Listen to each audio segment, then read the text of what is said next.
Hello everyone, welcome to Gyandeep classes. आज के revision series में हम फिजिक्स से स्टार्ट करेंगे। फिजिक्स में फर्स्ट चैप्टर इलेक्ट्रिसिटी के बारे में आज के क्लास में हम लोग करने वाले हैं। हम लोग कोशिश करेंगे कि एक टाइम लिमिट के अंदर हम इस चैप्टर को और जो इलेक्ट्रिसिटी जो क्लास 10th का फर्स्ट चैप्टर है इसको ख़त्म कर दें। तो चलिए स्टार्ट करते हैं। जैसे कि आप लोग हेडिंग में देख सकते हैं कि इलेक्ट्रिसिटी लिखा हुआ है। तो सबसे पहले हम लोग समझते हैं कि इलेक्ट्रिसिटी क्या होता है। जैसे कि फिजिक्स में कई ब्रांच होता है, थर्मोडाइनमिक्स, मैकेनिक्स, इसी तरीक़ा से कि इलेक्ट्रिसिटी भी फिजिक्स का एक ब्रांच है। तो अगर बोलेगा कि इलेक्ट्रिसिटी में हम लोग पढ़ते क्या हैं, तो इलेक्ट्रिसिटी में हम लोग चार्ज और चार्ज से रिलेटेड फिनोमेनन, चार्ज जब मोशन करेगा तो उस समय क्या होगा, इसी फिनोमेनन के बारे में हम लोग इलेक्ट्रिसिटी चैप्टर में पढ़ते हैं। लेकिन क्लास 10th में हम लोग को बेसिक सा करंट इलेक्ट्रिसिटी के बारे में पढ़ना है। अगर आपसे बोल दिया कि इलेक्ट्रिसिटी क्या होता है तो आप क्या बोलेगा? It is the branch of physics in which we deal about the charge and its related phenomenon, that is called electricity. तो चलिए स्टार्ट करते हैं।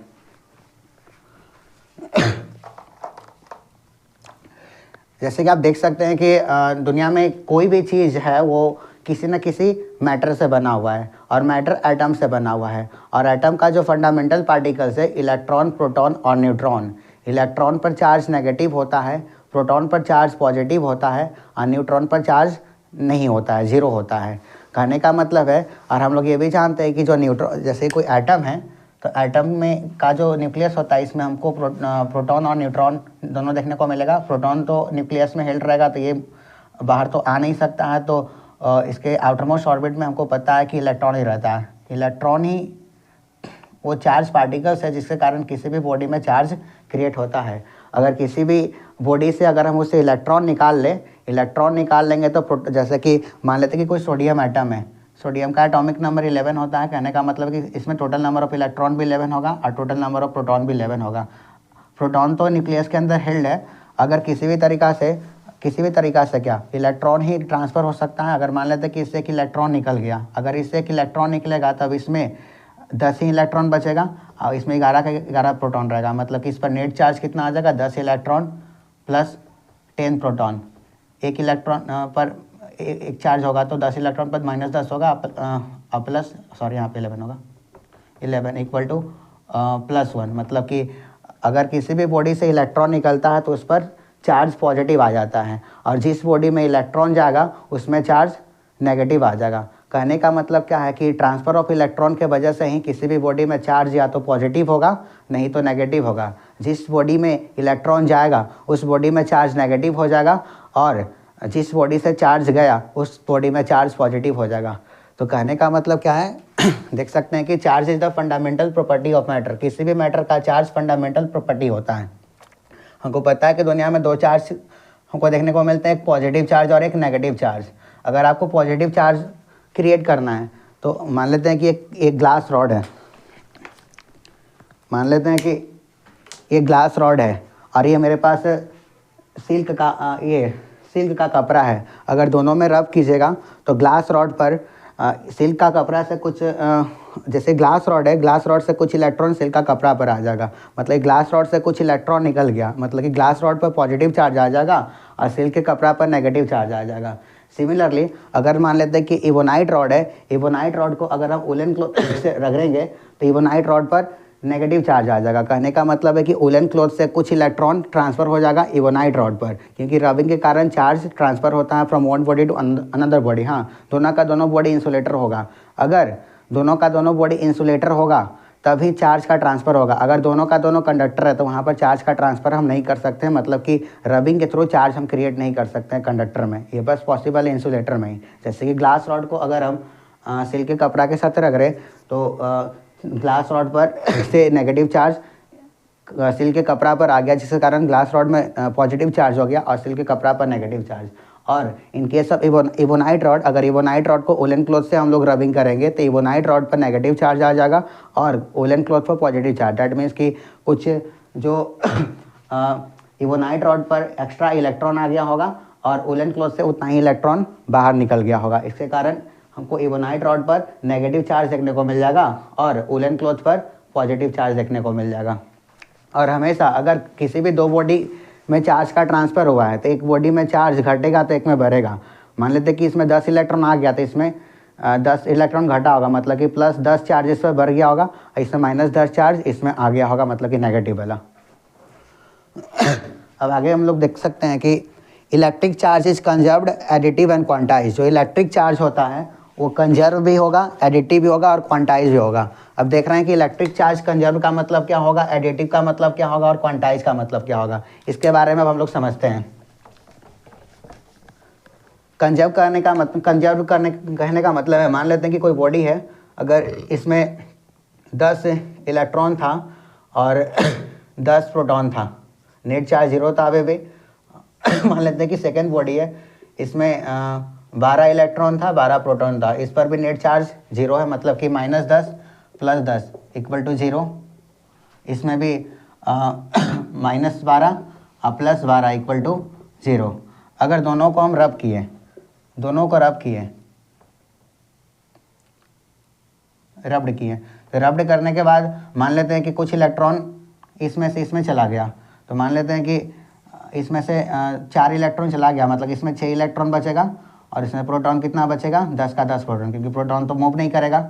अब इसमें 12 इलेक्ट्रॉन पहले से था, अब +4 इलेक्ट्रॉन और आ गया रबिंग करने के बाद, अब 12 का 12 प्रोटॉन इसमें है, तो देख सकते हैं कि यहाँ पर नेट चार्ज कितना हो गया, -6 + 10 = +4। यहाँ पर नेट चार्ज कितना हो गया, +16, मतलब कि 12 4 16 -16 + 12 = +4, सॉरी हाँ -4, इलेक्ट्रॉन का नंबर ज़्यादा हो गया। तो देख रहे हैं कि इसमें अगर दोनों बॉडी को रब किया, अगर इसमें नेगेटिव चार्ज जितना क्रिएट हुआ उतना ही इसमें पॉजिटिव चार्ज होगा। अगर सारा का सारा चार्ज को जोड़ेंगे, जैसे कि यहाँ पर टोटल नंबर ऑफ इलेक्ट्रॉन कितना था फर्स्ट केस में, 10 12 10 और 12 22 इलेक्ट्रॉन। अब प्रोटॉन भी कितना था, 10 12 22 प्रोटॉन। यहाँ पर भी देखिए अगर टोटल चार्ज को जोड़ेंगे, 6 12 4 ये भी 22 हो जाएगा, और 10 और 12 22 ये भी हो जाएगा। मतलब कि कोई भी मेरे पास सिस्टम है, अगर उसमें चार्ज का ट्रांसफ़र होगा तो चार्ज कहीं से क्रिएट नहीं होता है, चार्ज का बस ट्रांसफ़र होगा एक बॉडी से दूसरे बॉडी में। ओवरऑल पूरे सिस्टम में चार्ज कंजर्व रहेगा। जैसे कि टोटल नंबर ऑफ 22 इलेक्ट्रॉन यहाँ पर भी था, टोटल नंबर ऑफ 22 इलेक्ट्रॉन यहाँ पर भी है, टोटल नंबर ऑफ 22 इलेक्ट्रॉन यहाँ पर भी था, टोटल नंबर 22 प्रोटॉन यहाँ पर भी है। एडिटिव करने का मतलब होता है कि मान लेते हैं कि मेरे पास एडिटिव का मतलब होगा, मान लेते हैं कि मेरे पास पहले से 12 इलेक्ट्रॉन था और 10 प्रोटॉन था। अगर इसमें हम बाहर से 4 इलेक्ट्रॉन और डाल देंगे तो अब इस पर टोटल चार्ज कितना आ जाएगा, 12 इलेक्ट्रॉन पहले से था, 4 इलेक्ट्रॉन और यहाँ पर पुट कर दिए, और प्लस में 10 प्रोटॉन पहले से था, तब इसमें टोटल चार्ज कितना हो जाएगा, 16 इलेक्ट्रॉन + 10 प्रोटॉन। मतलब कि किसी भी चार्ज बॉडी में अगर आप उसी टाइप का चार्ज डालिएगा तो वो चार्ज ऐड हो जाएगा। मान लेते हैं कि पहले किसी बॉडी में 10 इलेक्ट्रॉन का चार्ज था, अगर इसमें 2 इलेक्ट्रॉन और डाल दिए तो टोटल चार्ज उसमें 12 इलेक्ट्रॉन हो जाएगा। अगर मान लेते हैं कि किसी भी बॉडी में पहले से 10 इलेक्ट्रॉन था नेगेटिव चार्ज, अगर इसमें +2 प्रोटॉन डाल दिए मतलब कि पॉजिटिव चार्ज, तो 10 -10 + 2 = 8। मतलब कि इसको जिस तरीक़ा से एडिशन और सब्ट्रैक्शन करते हैं यहाँ पर रूल ये भी फॉलो होता है, इसी को बोलते हैं एडिटिव। लास्ट में देख रहे हैं कि क्वांटाइज कहने का मतलब होता है, क्वांटाइज कहने का मतलब होगा अगर किसी भी बॉडी में हमको चार्ज को ट्रांसफ़र करना है तो इसको हम हमेशा होल नंबर में ही करेंगे। मान लेते हैं कि कोई बॉडी ए है, कोई बॉडी बी है, अगर बॉडी ए से बी के पास हमको चार्ज ले जाना है तो हम इसको हमेशा NE चार्ज देंगे। NE हमेशा n होल नंबर होगा। होल नंबर करने का मतलब है इसका वैल्यू या तो 0 या तो चार्ज नहीं देंगे, या तो 1 2 3 4 या 1 लाख जितना देंगे। हाँ, किसी भी बॉडी को हम 1/2 इलेक्ट्रॉन चार्ज नहीं दे सकते हैं, 3/4 इलेक्ट्रॉन चार्ज नहीं दे सकते। अगर कभी भी देंगे तो हमेशा होल नंबर में किसी भी बॉडी को चार्ज ट्रांसफ़र करेंगे या किसी से चार्ज हम लोग लेंगे, इसी को बोलते हैं क्वांटाइज। तो मेरे ख्याल से आपको समझ में आ गया होगा कि इलेक्ट्रिक चार्ज कंजर्व होता है, एडिटिव होता है, क्वांटाइज होता है। अगर ऑब्जेक्टिव टाइप में ऐसा क्वेश्चन आएगा तो आप मेरे ख्याल से गलती नहीं कीजिएगा। अब हम यहाँ पर देख सकते हैं कि charge carried by a body does not depend upon the velocity of the body. हाँ, अगर मान लेते हैं कि इस मार्कर में 10 इलेक्ट्रॉन चार्ज है, अगर इस मार्कर, अब ये मार्कर रेस्ट में है, अगर इस मार्कर को हम 10 मीटर पर सेकेंड की रफ्तार से फेंकेंगे तो इसमें चार्ज घट नहीं जाएगा ना बढ़ेगा। 10 इलेक्ट्रॉन रहेगा तो 10 इलेक्ट्रॉन रहेगा। अगर किसी बॉडी में पहले से जितना चार्ज है, अगर वो रेस्ट में है या मोशन में है, अगर इस बॉडी को अगर हम कितना भी वेलोसिटी से फेंक दें तो इसमें 10 का 10 ही इलेक्ट्रॉन चार्ज रहेगा। इसको कहने का मतलब ये है, मतलब कि चार्ज वेलोसिटी पर डिपेंड नहीं करता है। कि हम लोग को पता है कि प्रोटॉन में पॉजिटिव चार्ज होता है, न्यूट्रॉन में जीरो चार्ज होता है, और इलेक्ट्रॉन कौन सा चार्ज कैरी करता है, negative charge. The magnitude of charge on an electron is called the fundamental charge. अगर हमसे बोलेगा कि सबसे छोटा चार्ज क्या होता है, तो सबसे छोटा चार्ज एक इलेक्ट्रॉन के चार्ज के बराबर होता है। हमको पता है कि क्लास 9th में एटॉमिक स्ट्रक्चर में हम लोग पढ़ चुके हैं कि इलेक्ट्रॉन पर चार्ज कितना कैरी होता है, 1.6 × 10⁻⁻19 एक इलेक्ट्रॉन पर चार्ज होता है। अगर किसी बॉडी में टोटल चार्ज हमको निकालना है तो हमको सबसे पहले क्या करना पड़ेगा, एक इलेक्ट्रॉन पर चार्ज कितना होगा, उस बॉडी में कितना नंबर ऑफ इलेक्ट्रॉन है, तो Q बराबर क्या आ जाएगा, N × E। अगर किसी भी बॉडी में हमको चार्ज निकालना है कि कितना चार्ज है, तो हमको सबसे पहले फाइंड करना होगा कि इस बॉडी में टोटल नंबर ऑफ इलेक्ट्रॉन कितना है। टोटल नंबर ऑफ इलेक्ट्रॉन को E से मतलब कि चार्ज से मल्टीप्लाई करेंगे तो इस बॉडी में टोटल चार्ज कितना है वो हमको मिल जाएगा। जैसे कि मान लेते हैं कि किसी बॉडी में 1 लाख इलेक्ट्रॉन है। अगर हमको नेट चार्ज निकालना है कि इस बॉडी में टोटल चार्ज कितना होगा, तो 1 लाख इंटू एक इलेक्ट्रॉन में कितना चार्ज होता है, 1.6 × 10⁻⁻19। हाँ, इलेक्ट्रॉन है तो चार्ज नेगेटिव हो जाएगा, तो यहाँ पर नेगेटिव कर देंगे, बराबर क्या आ जाएगा, 1.6 × 10⁻⁻19 इंटू इसको क्या लिख सकते हैं, 10⁵, तो क्या आ जाएगा, -1.6 × 10⁻⁻14 कूलम। चार्ज का यूनिट कूलम होता है। किसी भी क्वांटिटी को हम लोग मेजर करते हैं तो उसका कुछ ना कुछ यूनिट होता है। ऐसे ही चार्ज को हम लोग मेजर करते हैं कूलम में, इसलिए हम इसको कैपिटल C से रिप्रेजेंट करते हैं। और हमेशा याद रखिएगा कि किसी भी बॉडी में अगर हम लोग चार्ज को ट्रांसफ़र करेंगे तो n का वैल्यू हमेशा होल नंबर आना चाहिए। अगर एक ऐसा क्वेश्चन आ गया कि किसी बॉडी में इतना चार्ज है तो बता के टोटल नंबर ऑफ इलेक्ट्रॉन कितना है, अगर n का वैल्यू होल नंबर आएगा तभी उतना इलेक्ट्रॉन ट्रांसफ़र हो सकता है। अगर n का वैल्यू होल नंबर नहीं आएगा मतलब कि उतना इलेक्ट्रॉन ट्रांसफ़र होगा ही नहीं। मतलब कि n का वैल्यू हमेशा होल नंबर होना चाहिए। अगर पॉइंट में या फ्रैक्शन में अगर नंबर ऑफ इलेक्ट्रॉन आएगा तो ऐसा चार्ज इतना चार्ज को हम लोग किसी बॉडी में ट्रांसफ़र नहीं कर पाएंगे।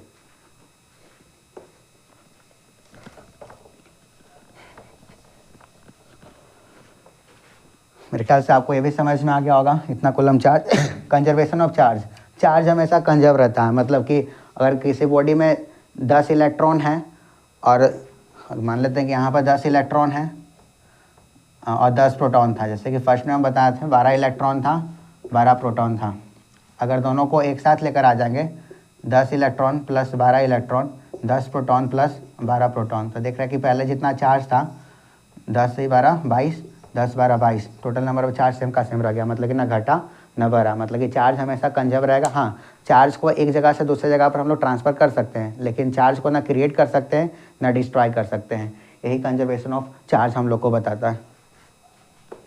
Charge can only be transferred from one body to another body but can not be created और destroy. That is the statement of conservation of charge. अब हम लोग समझते हैं कि इलेक्ट्रिक करंट होता क्या है। The rate of flow of electric charge is called electric current. कोई भी चीज़ बहता है उसको हम लोग क्या बोलते हैं, करंट। जैसे कि नदी में पानी बह रहा है तो इसको हम लोग बोलेंगे वाटर करंट। सी में पानी बह रहा है तो इसको बोलेंगे सी करंट। एयर चलेगा तो बोलेंगे एयर करंट। ऐसे ही इलेक्ट्रॉन के फ्लो को हम लोग क्या बोलते हैं, इलेक्ट्रिक करंट। कोई भी चार्ज फ्लो करेगा तो उसको हम लोग क्या बोलेंगे, इलेक्ट्रिक करंट। तो कोई भी कितना चार्ज यूनिट टाइम में किसी भी कंडक्टर से फ्लो किया है उसी को हम लोग क्या बोलेंगे, इलेक्ट्रिक करंट। मान लेते हैं कि कोई कंडक्टर है, इसमें से मान लेते हैं कि एक सेकेंड में n × E मतलब कितना चार्ज फ्लो किया। मान लेते हैं कि t सेकेंड में इतना चार्ज फ्लो किया, तो करंट बराबर क्या हो जाएगा, कितना चार्ज फ्लो किया by per unit time, that is called current. तो करंट का फॉर्मूला क्या होता है, Q/T। Q बराबर हम n × E भी निकाल सकते हैं। मतलब कि n कितना नंबर ऑफ इलेक्ट्रॉन बाहर निकला, E मतलब एक इलेक्ट्रॉन पर कितना चार्ज है बाई T। अगर आपको करंट गिवन है, आपको नंबर ऑफ इलेक्ट्रॉन पता नहीं है लेकिन टाइम पता है, तो आप कितना नंबर ऑफ इलेक्ट्रॉन गया, आप I × T बाई E बराबर n का वैल्यू क्या आ जाएगा, टोटल नंबर ऑफ इलेक्ट्रॉन। अगर किसी भी वायर में आपको निकालना है कि t सेकेंड में अगर इतना करंट गया तो कितना नंबर ऑफ इलेक्ट्रॉन बाहर निकला होगा, तो आप इस फार्मूला से फाइंड कर सकते हैं।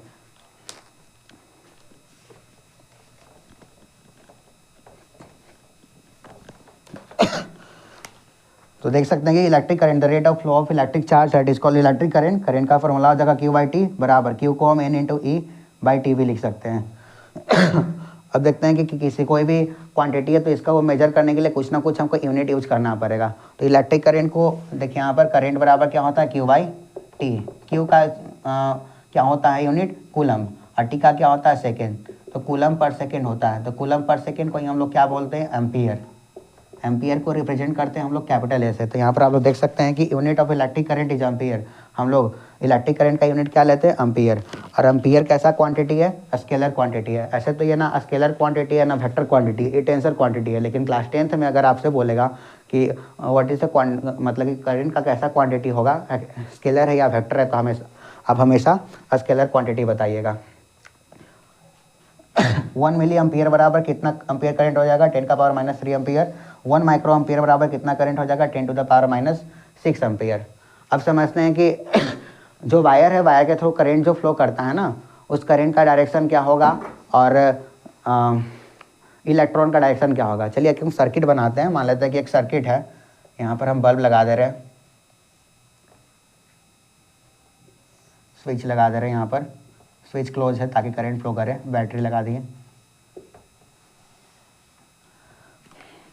यहाँ पर आप देखिएगा जो फ्लो ऑफ करंट होता है, हमको पता है कि पॉजिटिव टर्मिनल पर पोटेंशियल हाई होता है और नेगेटिव टर्मिनल पर पोटेंशियल लो होता है। तो हमेशा जो फ्लो ऑफ करंट होगा from high potential to low potential, मतलब कि इधर हाई पॉजिटिव टर्मिनल वाला जो टर्मिनल होगा बैटरी का, वो हाई पोटेंशियल होगा, तो करंट कुछ इस तरीक़ा से फ्लो करेगा। मतलब कि जो कन्वेंशनल करंट का जो डायरेक्शन होता है पॉजिटिव टू नेगेटिव टर्मिनल, लेकिन जो इलेक्ट्रॉन का फ्लो का जो डायरेक्शन होगा वो हमेशा नेगेटिव से पॉजिटिव की ओर होगा, नेगेटिव से पॉजिटिव की ओर होगा। हमेशा ध्यान रखिएगा, अगर फ्लो ऑफ करंट मतलब कि कन्वेंशनल करंट का डायरेक्शन पूछेगा तो वो पॉजिटिव से नेगेटिव होगा, लेकिन इलेक्ट्रॉन का flow negative terminal of a battery to positive terminal of a battery होगा। तो जो ब्लू वाला मार्किंग है ये इलेक्ट्रॉन फ्लो का डायरेक्शन बता रहा है, और जो रेड वाला है ये पॉजिटिव चार्ज, मतलब कि करंट कौन सा करंट, कन्वेंशनली हम लोग लेट कर लिए स्टार्टिंग से ही, कन्वेंशनल करंट का डायरेक्शन बता रहा है। आई होप कि आप लोग इतना समझ गए होंगे। यहाँ पर ये स्टेटमेंट लिखा हुआ है, the conventional current direction is taken as opposite to the direction of flow of current electron, मतलब कि इलेक्ट्रॉन इधर जाएगा तो कन्वेंशनल करंट का डायरेक्शन इधर होगा। अगर मान लेते हैं कि कोई इलेक्ट्रॉन इधर जा रहा है, तो करंट का डायरेक्शन ये नहीं होगा, करंट का डायरेक्शन हमेशा इसका अपोजिट होगा, इस तरफ होगा। अगर मान लेते हैं कि कोई करंट ऊपर जा रहा है, करंट मतलब पॉजिटिव चार्ज ऊपर जा रहा है, तो इलेक्ट्रॉन उसके जस्ट अपोजिट जाएगा। कहने का मतलब है कि जो डायरेक्शन करंट का होगा उसका just opposite direction flow of electron का होगा। एक और सेंटेंस पे भी बोल सकते हैं कि अगर इलेक्ट्रॉन का डायरेक्शन ईस्ट से वेस्ट रहेगा तो ये करंट का डायरेक्शन वेस्ट टू ईस्ट होगा, हमेशा अपोजिट डायरेक्शन में। आई होप कि आप लोग को इतना समझ में आ गया होगा। अब हम इलेक्ट्रिक पोटेंशियल के बारे में पढ़ने वाले हैं। तो रोक दीजिए इसको। कितना मिनट का बना जी, 18 दूनी 36, 1 घंटा बन जाएगा।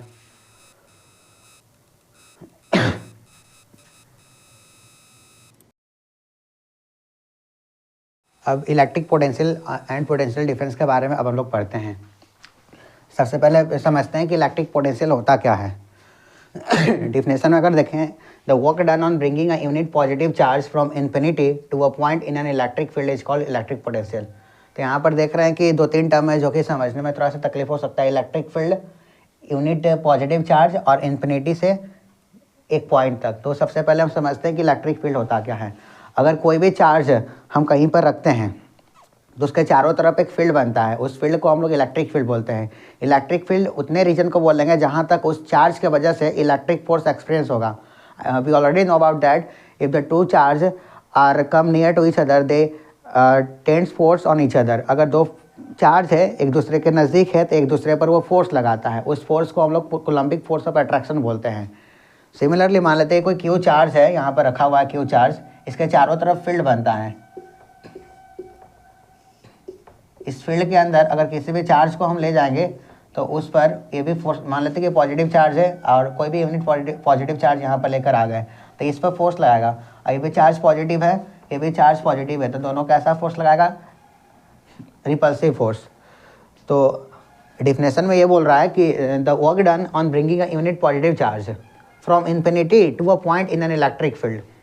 कोई भी यूनिट पॉजिटिव चार्ज है, आइए जो चार्ज होगा ना यूनिट पॉजिटिव चार्ज, वो बहुत बड़ा चार्ज नहीं होना चाहिए। इस यूनिट पॉजिटिव चार्ज की वजह से इसके इलेक्ट्रिक फील्ड को कोई भी फर्क नहीं पड़ेगा। मान लेते हैं कि कोई भी unit positive charge infinity point पर है, इन्फिनिटी पॉइंट पर कोई भी यूनिट पॉजिटिव चार्ज है, तो इन्फिनिटी पर दोनों का बीच का फोर्स कितना लगेगा, 0।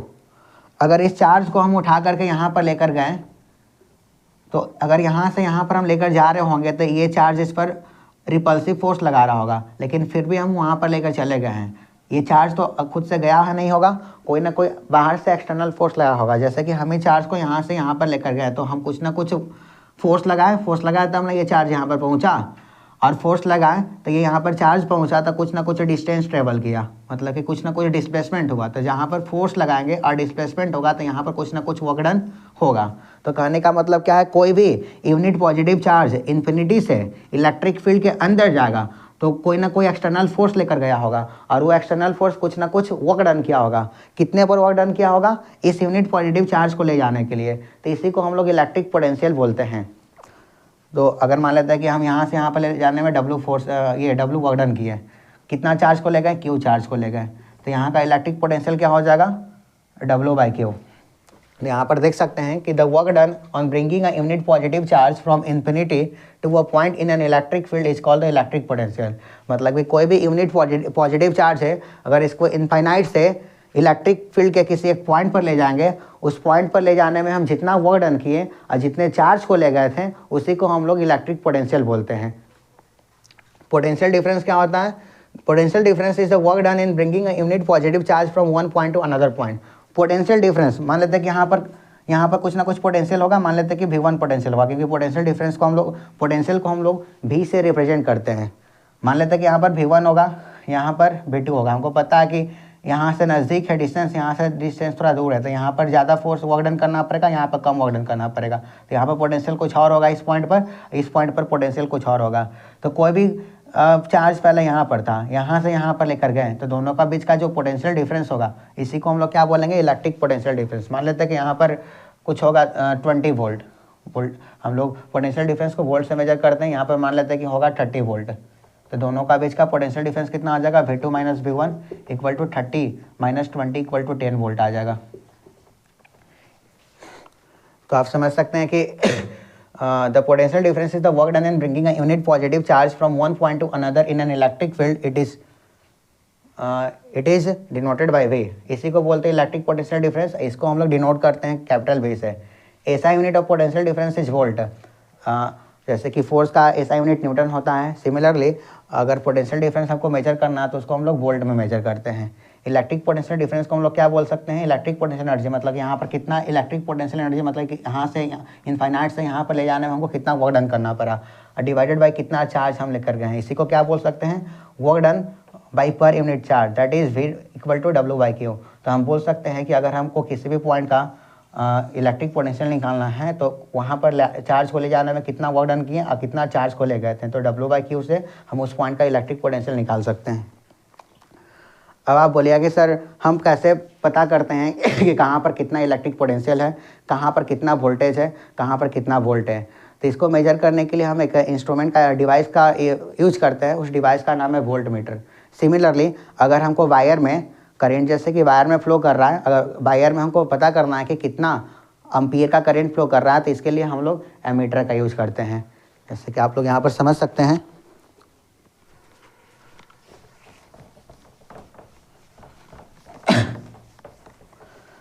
आई होप कि आपको यहाँ तक क्लियर हो गया होगा। यहाँ पर देख रहे हैं कि वोल्ट मीटर क्या होता है, device use to measure the potential difference. अभी तो सर्किट के बारे में हम पढ़ाया नहीं है, लेकिन एक सिंपल सा सर्किट हम बनाते हैं। मान लेते हैं कि यहाँ पर स्विच है, स्विच को क्लोज कर दे रहे ताकि करंट फ्लो करे। ये आपका बैटरी हो गया। यहाँ पर मान लेते हैं कि रेजिस्टेंस लगा दे रहे हैं। अभी आपको रेजिस्टेंस के बारे में पता नहीं होगा, लेकिन रिवीजन क्लास है तो आप लोग ऑलरेडी कॉन्सेप्ट तो पढ़ लिए होंगे, ऐसा नहीं कि कुछ नहीं पढ़े होंगे अभी तक। ये आपका एमीटर हो गया, वोल्ट मीटर हो गया। हमको पता है कि करंट का direction from positive to negative होगा।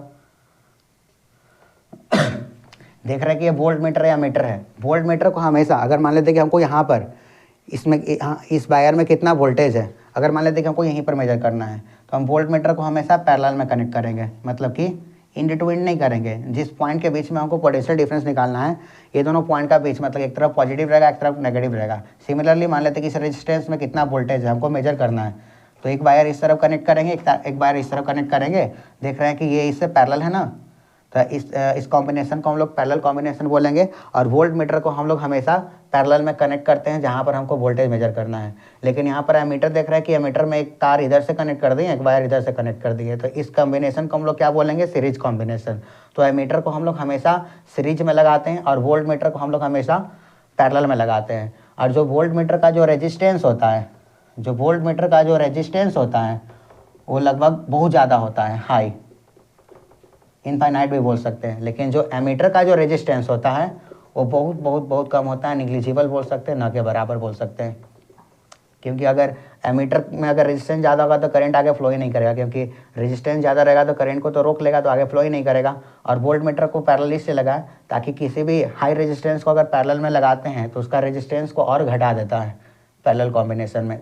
इसलिए वोल्ट मीटर का रेजिस्टेंस हाई होता है, एमीटर का रेजिस्टेंस निग्लिजिबल होता है। और वोल्ट मीटर को हमेशा हम लोग पैरेलल में कनेक्ट करेंगे और एमीटर को हमेशा सीरीज में कनेक्ट करेंगे। तो यहाँ पर ये पॉइंट लिखा हुआ है, device use to measure the potential difference that is voltage. यहाँ पर हम लोग वोल्ट मीटर का यूज करते हैं वोल्टेज को मेजर करने के लिए। इसको हमेशा हम लोग टू एंड में पैरेलल कनेक्ट करते हैं कंडक्टर में। अब वोल्ट मीटर है वह हाई रेजिस्टेंस, वोल्ट मीटर में रेजिस्टेंस बहुत ज़्यादा होता है। और ऐसा डिवाइस जो कि इलेक्ट्रिक करंट को मेजर करने के लिए यूज करते हैं, इसको हम लोग एमीटर बोलेंगे। हमेशा इसको हम लोग सीरीज में कनेक्ट करते हैं और जो एमीटर का जो रेजिस्टेंस होता है बहुत कम होता है। अब हम लोग पढ़ने वाले हैं ओम्स लॉ के बारे में, समझते हैं कि ओम्स लॉ क्या है, ओम्स लॉ कहता क्या है, उसको हम लोग इलेक्ट्रिक करंट में यूज कैसे करते हैं।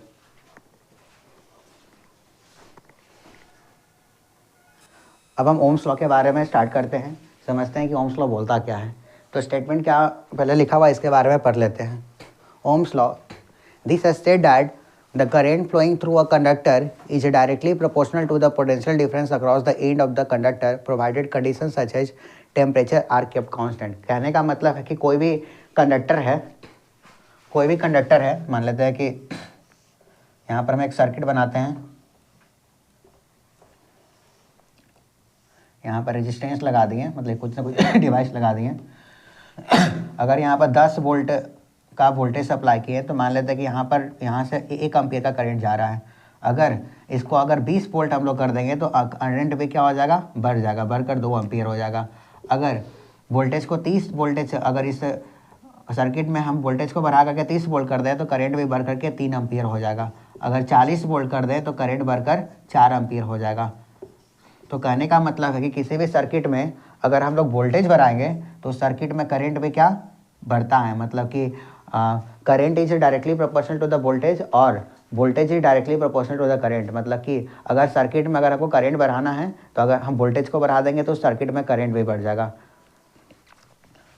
अगर भी प्रोपोर्शनैलिटी का साइन हटाना है तो हमको यहाँ पर कुछ ना कुछ कांस्टेंट लगाना पड़ता है। तो यहाँ पर कांस्टेंट हम लोग आर लगाते हैं, जिसको हम लोग क्या बोलते हैं, प्रोपोर्शनैलिटी कांस्टेंट, जो कि आर को क्या बोलते हैं, रेजिस्टेंस ऑफ द कंडक्टर। मतलब कि दुनिया में कोई भी कंडक्टर है, दुनिया में ऐसा कोई भी डिवाइस नहीं है जिसमें रेजिस्टेंस नहीं होगा। दुनिया में कोई भी डिवाइस है या कंडक्टर, इसमें कुछ ना कुछ रेजिस्टेंस होता है, तभी अगर करंट रेजिस्टेंस नहीं होगा तो इसमें करंट इनफाइनाइट बहेगा। इसलिए किसी न किसी कंडक्टर या कोई ना कोई डिवाइस होगा उसमें रेजिस्टेंस होगा ही होगा।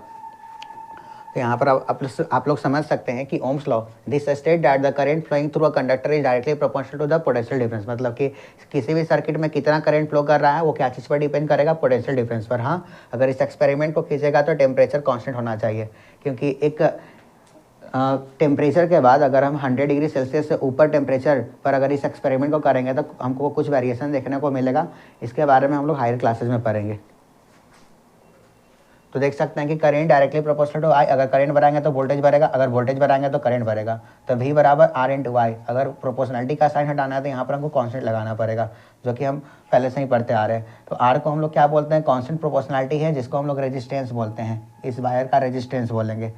तो V बराबर R इंटू आई हो गया, तो R बराबर V बाई आई भी लिख सकते हैं। तो R बराबर, अगर रेजिस्टेंस निकालना है किसी भी कंडक्टर में, तो अगर हमको वोल्टेज पता रहेगा और करेंट पता रहेगा, तो the ratio of voltage is to current, that is called the resistance of that conductor और एनी डिवाइस।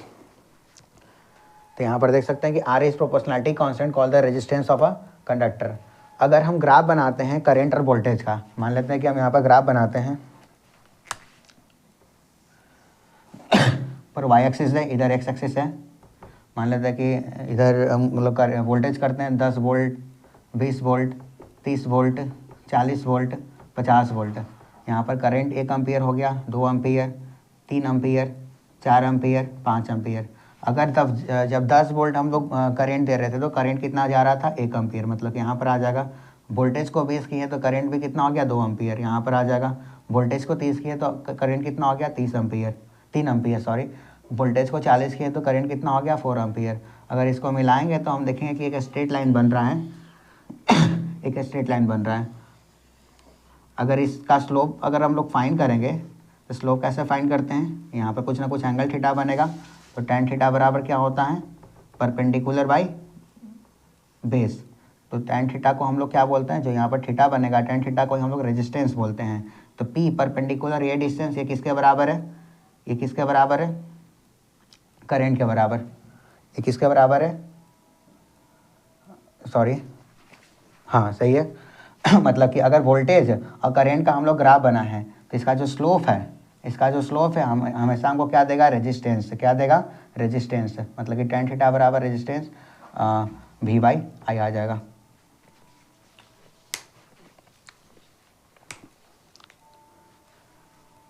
अगर यहाँ हाँ सही है। कहने का मतलब है कि कोई भी हम ग्राफ बना है, अगर ग्राफ V बाई आई का ग्राफ है, अगर यहाँ पर हम V लिए हैं, यहाँ पर I लिए हैं, तो यहाँ पर जो स्लोप आएगा V बाई आई का स्लोप हमेशा हमको रेजिस्टेंस देगा। अगर V बाई आई है, ये स्लोप हमेशा हमको क्या देगा, रेजिस्टेंस। मतलब कि ये V के बराबर होगा और ये I के बराबर होगा। अगर V बाई आई यहाँ पर हम लोग करेंगे तो रेजिस्टेंस मिलेगा। अगर इसी ग्राफ को हम ऐसे कर देंगे, अगर करेंट ऊपर कर देंगे और V नीचे कर देंगे, तो ये स्लोप हमको रेजिस्टेंस नहीं देगा। इसका जो इन्वर्स आएगा, जैसे कि अगर इसका हम स्लोप निकालें तो ये तो I के बराबर है, ये तो V के बराबर है। I बाई V रेजिस्टेंस नहीं होता है, रेजिस्टेंस बराबर क्या होता है, V बाई आई। तो V बाई आई करेंगे तो 1 बाई R आ जाएगा। तो अगर करंट अगर Y एक्सिस में है, वोल्टेज अगर X एक्सिस में है, तो 1 by R equal to V by I होगा। अगर वोल्टेज Y एक्सिस में है और करंट X एक्सिस में है, तो यहाँ पर रेजिस्टेंस V बाई आई होगा। इस बात को ध्यान दीजिएगा, ऑब्जेक्टिव क्वेश्चन में इस टाइप का क्वेश्चन आ सकता है। इसी को अगर इनवर्स ऑफ रेजिस्टेंस, इसी को हम लोग बोलते हैं कंडक्टेंस। आई होप कि आपको रेजिस्टेंस के बारे में इतना समझ में आ गया होगा। किसी भी टाइप का अगर क्वेश्चन आएगा इस टॉपिक से तो आप लोग आसानी से कर सकते हैं। अब समझते हैं कि रेजिस्टेंस डिपेंड क्या क्या चीज़ पर करता है।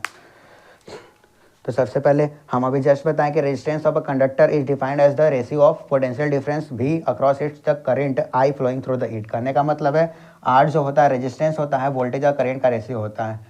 ऐसा यूनिट पता भी करना पड़ेगा ना कि रेजिस्टेंस को मेजर क्या चीज़ में करते हैं। तो रेजिस्टेंस का ऐसा यूनिट क्या होता है, ओम। ओम का सिंबल ऐसा होता है जो कि यहाँ पर गिवन है।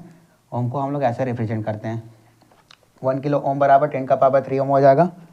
अब समझते हैं कि रेजिस्टेंस डिपेंड क्या क्या चीज़ पर करता है। Resistance of a conductor depend upon the length and the cross section area of the conductor. कोई भी कंडक्टर है तो कंडक्टर का कुछ ना कुछ लेंथ होगा, उसका कुछ ना कुछ क्रॉस सेक्शन होगा। मान लेते हैं कि कंडक्टर है, एक कंडक्टर है तो इसका कुछ ना कुछ लेंथ है, इसका कुछ ना कुछ क्रॉस सेक्शन एरिया है।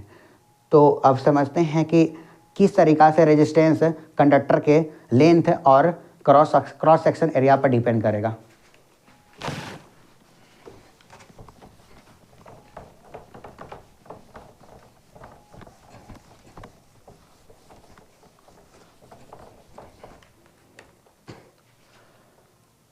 मान लेते हैं कि ये वायर है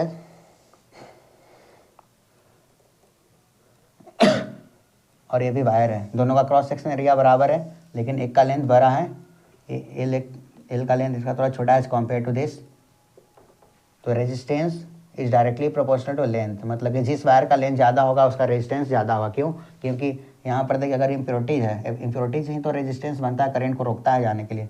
लेकिन इसमें ज़्यादा इम्प्योरिटीज़ का इसका सामना करना पड़ेगा ना। इसमें 2 4 6 है, इसमें 2 4 6 8। अगर इलेक्ट्रॉन को यहाँ से यहाँ जाना है तो 8 को अपोज करना पड़ेगा, यहाँ पर 6 को अपोज करना पड़ेगा। मतलब कि यहाँ पर ज़्यादा अपोज करना पड़ रहा है, यहाँ पर कम अपोज करना पड़ रहा है। इसमें रेजिस्टेंस ज़्यादा होगा, इसमें रेजिस्टेंस कम होगा। इसका लेंथ कम है तो रेजिस्टेंस कम, इसका लेंथ ज़्यादा है तो रेजिस्टेंस ज़्यादा है। तो बोल सकते हैं कि R is directly proportional to length. इससे क्रॉस सेक्शन एरिया पर भी डिपेंड कर रहा है। ये क्रॉस सेक्शन एरिया हो गया, दोनों वायर का मान लेते हैं कि लेंथ सेम है, लेकिन इसका क्रॉस सेक्शन एरिया ज़्यादा, एक का कम है। तो इसमें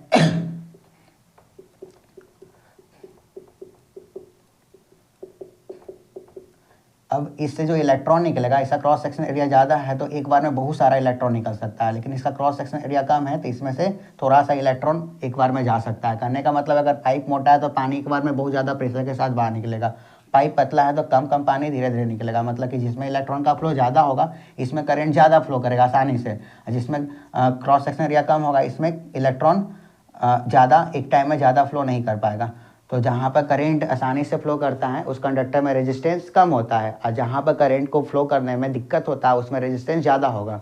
तो कहने का मतलब क्या है, जो रेजिस्टेंस है वो क्रॉस सेक्शन एरिया का इनवर्सली प्रोपोर्शनल है। मतलब कि वायर मोटा होगा तो रेजिस्टेंस कम होगा, वायर पतला होगा तो रेजिस्टेंस ज़्यादा होगा। अगर ये दोनों को हम एक वर्ड में बोले तो resistance is directly proportional to length but inversely proportional to A.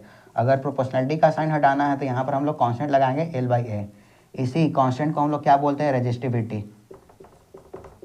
Resistivity किसी भी मटेरियल का अपना प्रॉपर्टी होता है, ये अपना प्रॉपर्टी होता है किसी भी रेजिस्टेंस लेंथ और एरिया क्रॉस सेक्शन पर डिपेंड करेगा, लेकिन रेजिस्टिविटी लेंथ और एरिया पर डिपेंड ये नहीं करेगा। ध्यान रखिएगा, रेजिस्टिविटी लेंथ एरिया पर डिपेंड नहीं करता है, लेकिन रेजिस्टेंस लेंथ एरिया पर डिपेंड करता है। क्यों? क्योंकि रेजिस्टिविटी तो कांस्टेंट है ना, तो कांस्टेंट चीज़ कुछ किसी भी चीज़ पर डिपेंड करता है क्या? नहीं। अगर आपसे बोला जाए कि रेजिस्टिविटी लेंथ और एरिया पर डिपेंड करता है तो आप डायरेक्ट बोलिएगा नहीं, लेकिन रेजिस्टिविटी डिपेंड करता है। और एक बात को और ध्यान दीजिएगा कि जैसे कि 1/R को हम लोग क्या बोलते हैं, कंडक्टेंस बोलते हैं ना।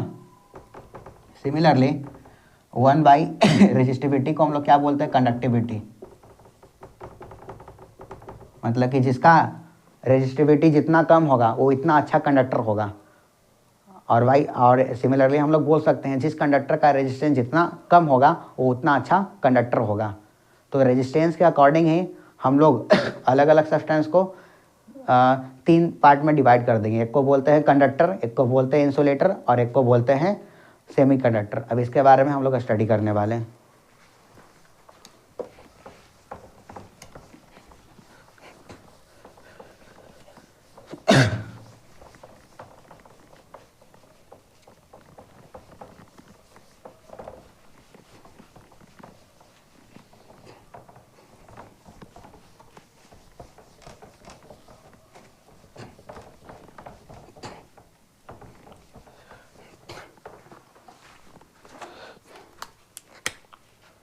सब्सटेंस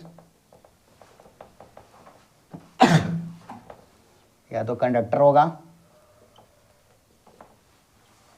इंसुलेटर होगा या तो सेमीकंडक्टर होगा।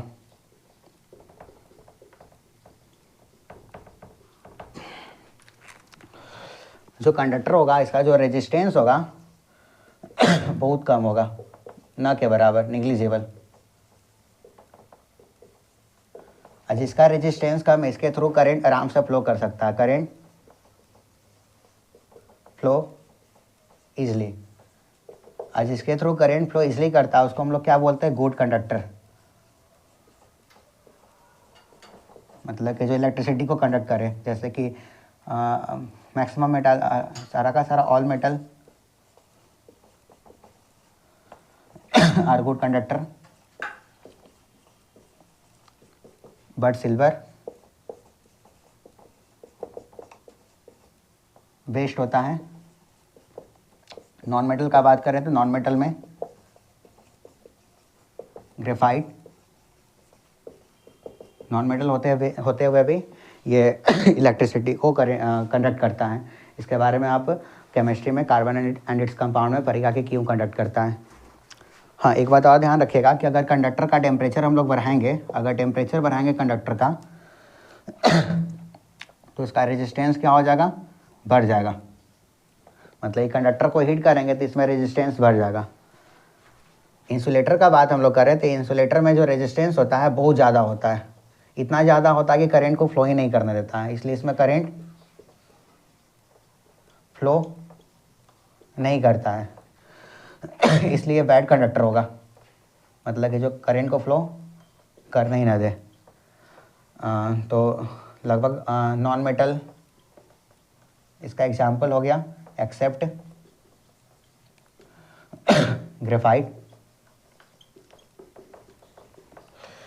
एग्जाम्पल प्लास्टिक वगैरह भी, प्लास्टिक, पेपर, डिस्टिल्ड वाटर, इसका एग्जाम्पल हो गया इंसुलेटर का। अगर इंसुलेटर में अगर हम लोग टेम्परेचर बढ़ाएंगे तो इसका रेजिस्टेंस क्या होगा, घटेगा। ध्यान रखिएगा, अगर कंडक्टर में टेम्परेचर बढ़ाएंगे तो रेजिस्टेंस भी बढ़ेगा, लेकिन इंसुलेटर में अगर हम लोग टेम्परेचर बढ़ाएंगे तो रेजिस्टेंस घटेगा। बात करते हैं अब सेमीकंडक्टर के बारे में सेमीकंडक्टर का रेजिस्टेंस ना ज़्यादा हाई होता है ना ज़्यादा कम होता है, बोल सकते हैं कि मिड में होता है, मतलब कि मेटल नॉन मेटल के बीच में, मिडिल में लाई करेगा। इसमें करंट पार्शियली फ्लो करेगा, फ्रीली तो फ्लो नहीं करेगा लेकिन पार्शियली फ्लो करेगा।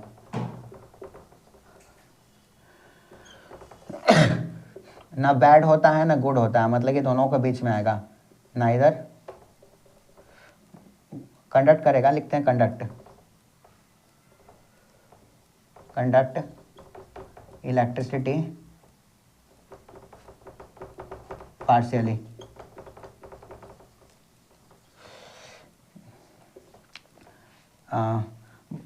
अगर आप सेमीकंडक्टर में टेम्परेचर बढ़ाइएगा तो इसका भी रेजिस्टेंस बढ़ाने के कारण घटता है, ज़्यादा तो नहीं घटेगा लेकिन घटेगा इंसुलेटर में बहुत तेज़ी से घटेगा, और सेमीकंडक्टर में भी अगर आप टेम्परेचर बढ़ाइएगा तो उसका भी रेजिस्टेंस घटेगा।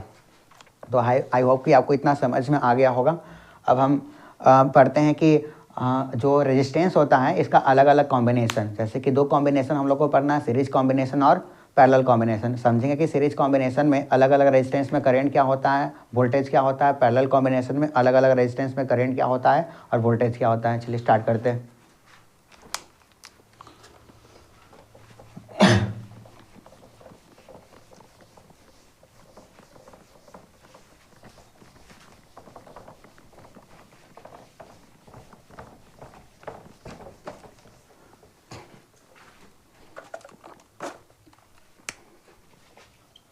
Combination of resistance, combination of resistance में हम लोग पढ़ेंगे, एक पढ़ेंगे पैरेलल कॉम्बिनेशन,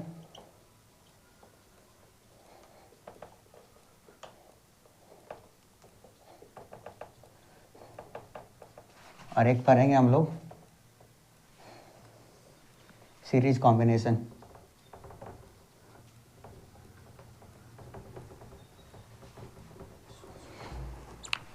जो पैरेलल कॉम्बिनेशन होता है जो पैरेलल कॉम्बिनेशन, जैसे कि हम एक सर्किट बनाते हैं, सिंपल सा सर्किट बनाते हैं जिसमें 3 रेजिस्टेंस हम लोग लगाएंगे। ये जो सिंबल होता है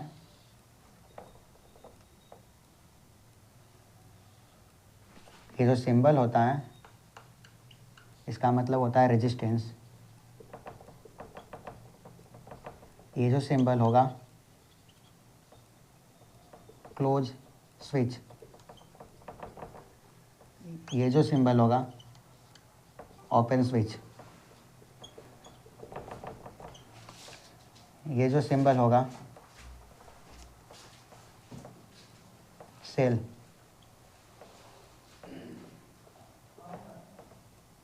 ये जो सिंबल होगा बैटरी। अब मेरे ख्याल से आप इसमें कंफ्यूज नहीं कीजिएगा।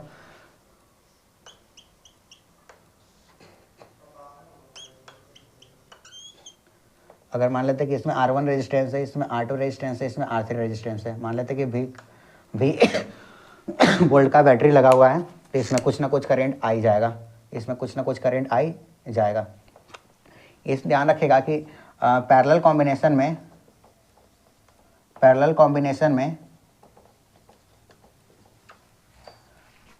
ऑल रेजिस्टेंस में, कहने का मतलब है जो R1 है, R2 है और R3 है, वोल्टेज इसमें सेम रहेगा, बट जो करेंट है R1, R2, R3 में डिफरेंट रहेगा। बोल सकते हैं कि अगर I करंट यहाँ से जाता है तो इसमें अगर I1 करंट जाएगा, अगर इसमें I2 करंट जाएगा, इसमें I3 करंट जाएगा, तो इधर से भी I1 करंट बाहर निकलेगा, I2 करंट बाहर निकलेगा, I3 करंट बाहर निकलेगा, फिर एक साथ सब क्या बन जाएगा, I करंट। तो हम बोल सकते हैं कि I करंट हमको निकालना है तो I1 plus I2 plus I3 करके निकाल सकते हैं। बाय ओम्स लॉ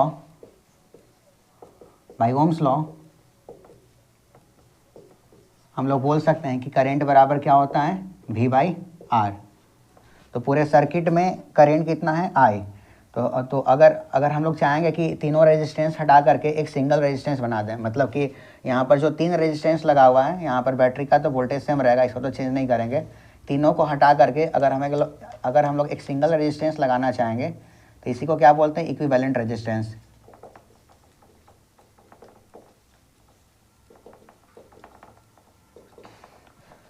तो पूरे सर्किट में करंट आई जा रहा है, तो पूरे सर्किट का करंट निकालना होगा तो वोल्टेज बाय करंट के रेशियो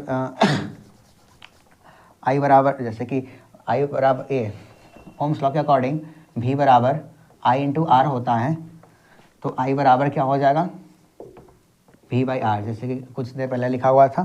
तो हम बोल सकते हैं कि यहाँ पर भी करंट बराबर पूरे सर्किट का वोल्टेज बाय पूरे सर्किट का सिंगल रेजिस्टेंस, इसी को बोलेंगे क्या, R equivalent, equal to individually इसमें I1 करंट गया तो वोल्टेज हमको पता है कि सारा का सारा, हमको पता है कि पैरेलल कॉम्बिनेशन में सारा रेजिस्टेंस में वोल्टेज सेम रहता है, तो यहाँ पर ये वोल्टेज सेम होगा तो I1 क्या आ जाएगा, V/, यहाँ पर रेजिस्टेंस कितना है, R1 plus V/R2 plus V/R3, तो V/R इक्विवेलेंट बराबर क्या आ जाएगा, V कॉमन लेंगे तो 1/R1 plus 1/R2 plus 1/R3, V से V कट गया। तो बोल सकते हैं कि 1/R इक्विवेलेंट, अगर हमको सीरीज में R इक्विवेलेंट निकालना होगा तो 1/R1 plus 1/R2 plus 1/R3,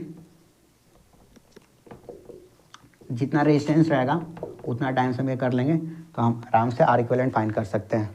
तो इतना बात ध्यान रखिए कि अगर कोई भी रेजिस्टेंस पैरेलल में लगा हुआ है तो करंट सब में अलग अलग होगा, लेकिन वोल्टेज सारा का सारा रेजिस्टेंस में सेम रहेगा। अगर तीनों रेजिस्टेंस हटा करके अगर हमको सिंगल रेजिस्टेंस लगाना है तो वहाँ पर R इक्विवेलेंट हम इस फार्मूला से फाइंड कर सकते हैं। अब समझते हैं सीरीज कॉम्बिनेशन में। सीरीज कॉम्बिनेशन में जो हम लोग रेजिस्टेंस लगाएंगे, इंड टू इंड लगाएंगे। मान लेते कि वोल्टेज हो गया B, बैटरी हो गया 2 वोल्ट का,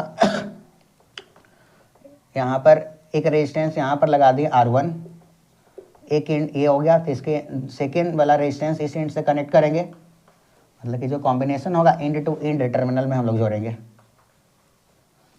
इस तरह का कॉम्बिनेशन को हम लोग सीरीज कॉम्बिनेशन बोलेंगे। R2 हो गया, R3 हो गया।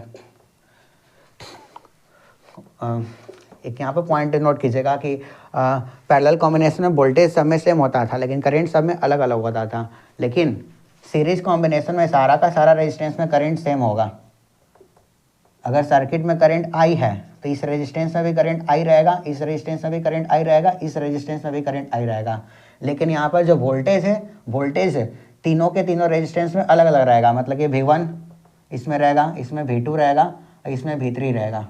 और तीनों का तीनों वोल्टेज को जोड़ेंगे तो टोटल वोल्टेज इस सर्किट में जितना है हम उतना मिल जाएगा। मान लेते हैं कि कोई 3 रेजिस्टेंस है किसी कंडक्टर में, अगर तीनों रेजिस्टेंस का हमको वोल्टेज पता है तो बैटरी का वोल्ट निकाल सकते हैं। मान लेते हैं कि फर्स्ट रेजिस्टेंस का वोल्टेज 1 आया, सेकेंड का 2 आया, थर्ड रेजिस्टेंस का वोल्टेज 3 आया, तो 3 to 5 प्लस 1 6, मतलब कि उस सर्किट में वोल्टेज कितना होगा, 6।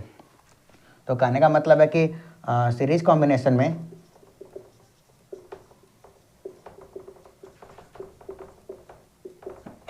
करेंट होगा, करेंट सेम होगी, बट वोल्टेज डिफरेंट।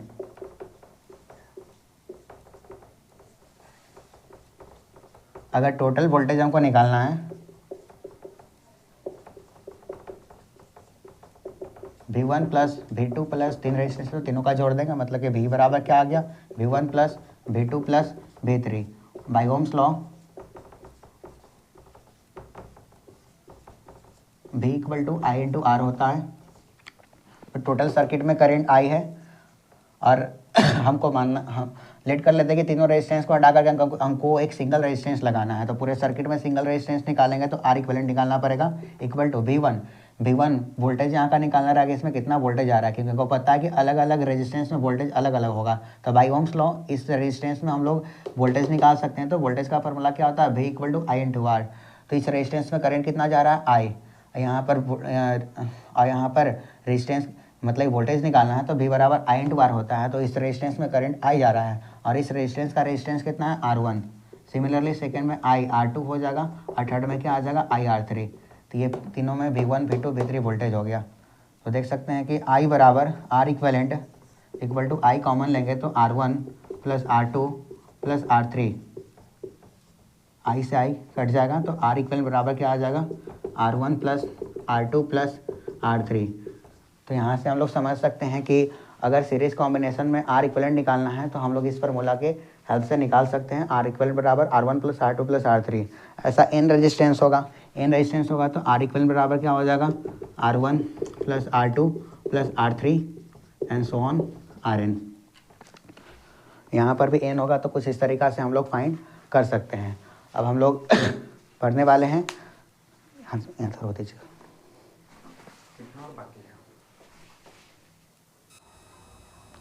चलिए अब हम heating effect of electric current के बारे में पढ़ते हैं और इलेक्ट्रिकल एनर्जी क्या होता है, अब इसके बारे में हम लोग डिस्कस करेंगे। जैसा कि ऑलरेडी हम लोग कुछ इलेक्ट्रिसिटी के बारे में थोड़ा देर पहले पढ़ चुके हैं, अब आगे बढ़ते हैं। तो heating effect of electric current बोलता क्या, सबसे पहले हम लोग ये समझते हैं। When an electric current flow through a metallic conductor, it get heated up. This is called the heating effect of electric current. This effect utilize in the device such as the electric heater, electric iron etc. कहने का मतलब है कि अगर हम किसी भी conductor के थ्रू या किसी भी डिवाइस के थ्रू अगर हम लोग करंट को पास करते हैं तो ऐसा कोई भी सब्सटेंस नहीं है जिसमें रेजिस्टेंस नहीं होगा, या तो कंडक्टर रहे या तो कोई और भी सब्सटेंस रहे, उसमें कुछ ना कुछ रेजिस्टेंस होता है। तो रेजिस्टेंस के वजह से उस डिवाइस में हमको हीट देखने को मिलता है। इसी को हम लोग क्या बोलते हैं, heating effect of electric current. अगर करंट को किसी भी कंडक्टर के थ्रू हम लोग पास करेंगे तो करंट के वजह से उस कंडक्टर में हीट आएगा। That effect is known as the heating effect of electric current. मतलब कि इलेक्ट्रिक करंट के वजह से हीटिंग इफेक्ट हुआ। समझते हैं कि हीट होगा तो कितना होगा, कंडक्टर में या कोई भी डिवाइस है उसमें हीट किस किस चीज़ पर डिपेंड करता है। अब इसी के बारे में हम लोग स्टडी करने वाले हैं। तो अगर मान लेते हैं कि कोई भी मेरे पास नाइक्रोम वायर है, नाइक्रोम वायर का हमको पता है कि रेजिस्टेंस हाई होता है। जब हम लोग एक्सपेरिमेंट करेंगे तो हीट जो है वो करंट, टाइम और जो कंडक्टर है या जो कोई भी सब्सटेंस है, मतलब कि सब्सटेंस है, उसके रेजिस्टेंस पर डिपेंड करेगा। अब आप लोग बोलेगा कि सर करंट पर कैसे डिपेंड करेगा, टाइम पर कैसे डिपेंड करेगा और रेजिस्टेंस पर कैसे डिपेंड करेगा। तो एक्सपेरिमेंटली ये पाया गया कि अगर हम हीट जो था वो करंट के स्क्वायर का डायरेक्टली प्रोपोर्शनल था। कब, जब हम लोग टाइम और रेजिस्टेंस को कांस्टेंट रखते हैं। मान लेते हैं कि हम 1 मिनट के लिए स्टार्ट किए, मतलब कि 1 मिनट के लिए हम लोग करंट सप्लाई किए और उसका कुछ ना कुछ फिक्स रेजिस्टेंस था। तो अगर फर्स्ट केस में अगर हम 1 एम्पियर का करंट दे रहे थे तो मान लेते हैं कि 1 जूल का एनर्जी कंज्यूम कर रहा था, मतलब कि प्रोवाइड कर रहा था। अगर करंट को बढ़ा करके 2 एम्पियर कर दें तो 2 का स्क्वायर कितना हो जाएगा, 4। तो कितना एनर्जी आ गया कितना हीट जनरेट करने लगा, 4 जूल। अगर हम अब करंट को बढ़ा करके 3 एम्पियर कर रहे थे तो 3 का स्क्वायर कितना हो जाएगा, 9। मतलब कि हीट कितना ज़्यादा प्रोड्यूस होने लगा, 9 जूल। तो ऐसा एक्सपेरिमेंटली हम लोग फाइंड किए हैं कि जो हीट है वो करंट के स्क्वायर का डायरेक्टली प्रोपोर्शनल है। कब, जब हम लोग टाइम और रेजिस्टेंस को कांस्टेंट रखेंगे तब। और भी अगर यहाँ तो पता चल गया कि heat is directly proportional to current का स्क्वायर, और हीट क्या चीज़ पर डिपेंड कर रहा था, टाइम पर। टाइम पर कब, जब हम टाइम का बात करेंगे तो करंट और रेजिस्टेंस को क्या कर देंगे, कांस्टेंट कर देंगे, मतलब कि रेजिस्टेंस और करंट को कांस्टेंट कर दिए। तो टाइम कहने का मतलब है, मान लेते हैं कि मेरे पास हीटर है, हीटर को अगर हम स्विच एक मिनट के लिए ऑन करते हैं और फिर 1 मिनट के बाद बंद कर देंगे, तो हीट बस 1 मिनट के जितना निकालना रहेगा उतना ही निकालेगा ना। अगर उसी हीटर का स्विच को अगर हम 5 मिनट के लिए ऑन करेंगे तो 5 मिनट में बहुत ज़्यादा हीट निकालेगा। एक और तरीका से आप समझ सकते हैं, मान लेते हैं कि हीटर हम आयरन को हम लोग प्लग में इन किए और स्विच को 2 सेकंड के बाद ऑन करने के बाद फिर से ऑफ कर दिए, तो 2 सेकंड में तो आयरन तो गर्म नहीं होगा। अगर आयरन को गर्म करना है तो उसको हमको कम से कम 2 मिनट 3 मिनट तक स्विच को ऑन करके रखते हैं, तभी ज़्यादा गर्म होता है। तो कहने का मतलब है कि जितना समय तक आप उस डिवाइस में या उस कंडक्टर में करंट को सप्लाई कीजिएगा, आपका मतलब कि जो हीटिंग इफेक्ट है उतना ही ज़्यादा देखने को मिलेगा। अगर 1 सेकंड करंट दीजिएगा तो हीट 1 सेकंड इतना ही करेगा, अगर 2 सेकंड कीजिएगा तो हीट ज़्यादा सप्लाई करेगा, अगर स्विच को लंबे समय तक ऑन कर दीजिएगा तो हीट वहाँ से हमको ज़्यादा मिलेगा। मतलब कि जो हीट है करंट पर डिपेंड कर रहा है उसके स्क्वायर पर, और हीट है टाइम से भी डायरेक्टली प्रोपोर्शनल है। हीट उसके रेजिस्टेंस पर भी डिपेंड कर रहा है। हमको पता है कि करंट को जो ज़्यादा रोकेगा, ज़्यादा इतना नहीं कि एकदम पूरा रोक देगा तब तो इंसुलेटर हो गया, उससे तो करंट पास ही नहीं होगा। करंट पास ही नहीं हुआ तो वो सब्सटेंस हीट ही नहीं होगा। हाँ, इतना होना चाहिए कि करंट जाए भी लेकिन इसको रेसिस्ट भी करे। तो अगर करंट जा भी रहा है और उसमें उस डिवाइस में रेजिस्टेंस अच्छा खासा करंट को रोक भी रहा है, तो फ्रिक्शन के वजह से चार्ज और जो इम्प्योरिटीज़ है उसके फ्रिक्शन के वजह से वो पूरा का पूरा जो वायर है वो क्या हो जाएगा, गर्म हो जाएगा। जैसे कि नाइक्रोम वायर का जो रेजिस्टिविटी होता है हाई होता है, इसका मेल्टिंग पॉइंट भी हाई होता है। रेजिस्टिविटी हाई है तो इसका रेजिस्टेंस हाई होगा। इतना ज़्यादा हाई भी रेजिस्टेंस नहीं है कि इंसुलेटर की तरह काम करेगा। हाँ, पार्शियली हाई इसका रेजिस्टेंस है। अगर इससे करंट फ्लो करता है तो जो इम्प्योरिटीज़ है जिसके वजह से रेजिस्टेंस आ रहा है कंडक्टर में और जो चार्ज का फ्लो है, ये दोनों के बीच में फ्रिक्शन होता है। फ्रिक्शन के वजह से वो बहुत ज़्यादा हीट हो जाता है। तो कहने का मतलब है कि जितना ज़्यादा रेजिस्टेंस होगा हीट उस पर भी डायरेक्टली प्रोपोर्शनल रहेगा। कब? जब हम लोग अगर रेजिस्टेंस का बात कर रहे हैं तो टाइम और करंट को कांस्टेंट कर देंगे। तो एक वर्ड में हम लोग बोल सकते हैं कि हीट जो है ये डायरेक्टली हीट है जो कि डायरेक्टली प्रोपोर्शनल किससे है, I² R/T से है। मतलब कि हीट बराबर क्या हो जाएगा, कांस्टेंट लगाएंगे कि I² R/T। ये कांस्टेंट के का वैल्यू 1 होता है, इसलिए हीट बराबर क्या हो जाएगा, I² R/T। तो हम देख सकते हैं कि अगर किसी भी कंडक्टर में या कोई भी डिवाइस है उसमें अगर हम I करंट पास करेंगे, अगर उसका रेजिस्टेंस R होगा, अगर टाइम T के लिए अगर हम करंट को सप्लाई करते हैं तो कितना हीट जनरेट करेगा, H बराबर I² R/T। आई होप कि आपको इतना समझ में आ गया। अब हम आगे बढ़ते हैं।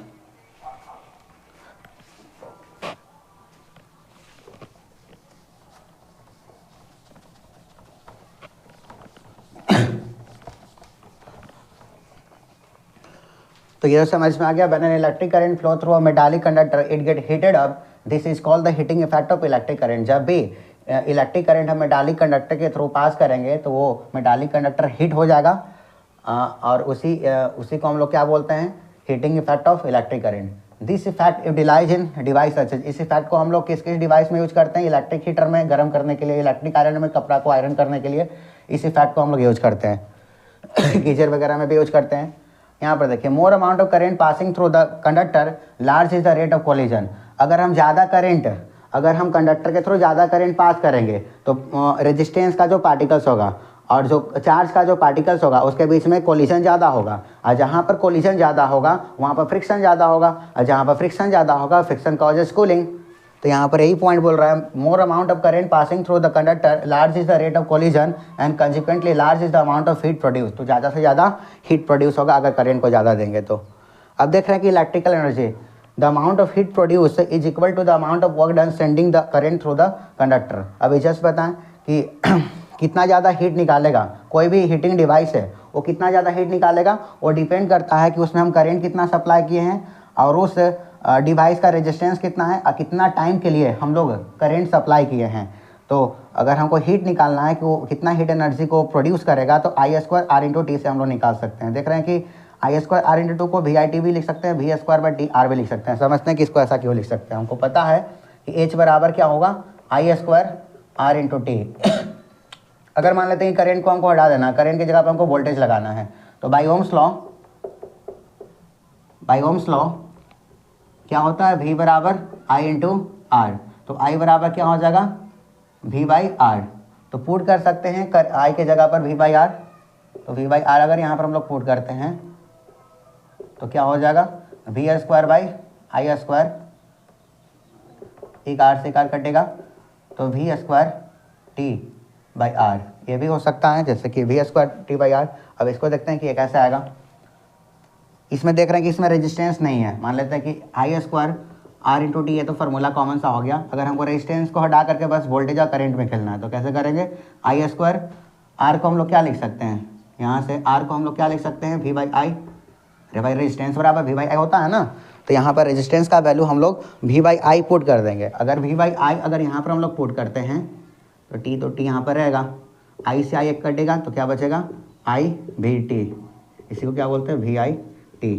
तो अगर आपको हीट निकालना है, अगर आपके पास करंट रेजिस्टेंस टाइम है तो आप ये फार्मूला को यूज़ कर लीजिए। अगर आपको वोल्टेज टाइम और रेजिस्टेंस पता है तो ये यूज़ कर लीजिए। अगर आपको वी आई टी और रेजिस्टेंस नहीं पता है तो आप इस फार्मूला को यूज़ कर सकते हैं। तीनों का तीनों से हमको हीटिंग एनर्जी मिलता है। कि कितना उस कंडक्टर में या कोई भी डिवाइस से कितना वो एनर्जी प्रोड्यूस करेगा। तो ये तीनों में से किसी भी फार्मूला को यूज़ कर सकते हैं according to demand of the question. अब देख रहे हैं कि लास्ट यहाँ पर ऐसा यूनिट ऑफ इलेक्ट्रिकल एनर्जी, किसी भी एनर्जी का ऐसा यूनिट तो जूल ही होता है। तो कोई भी एनर्जी रहे उसका यूनिट तो जूल ही होगा। जूल को हम लोग वाट सेकेंड भी बोल सकते हैं, वाट सेकेंड बोल लो या जूल बोल लो, दोनों एनर्जी का यूनिट होता है। या किलोवाट आवर भी एनर्जी का ही यूनिट होता है। अब देखते हैं कि the relation was recognised and experimentally verified by the Joules. जो ये रिलेशन है H बराबर I square R into T, experimentally recognise किया गया है और एक्सपेरिमेंटली वेरीफाइड किया गया है जूल के द्वारा। जूल एक साइंटिस्ट हैं, इसलिए इस इफेक्ट को हम लोग क्या बोलते हैं, joules law of heating effect.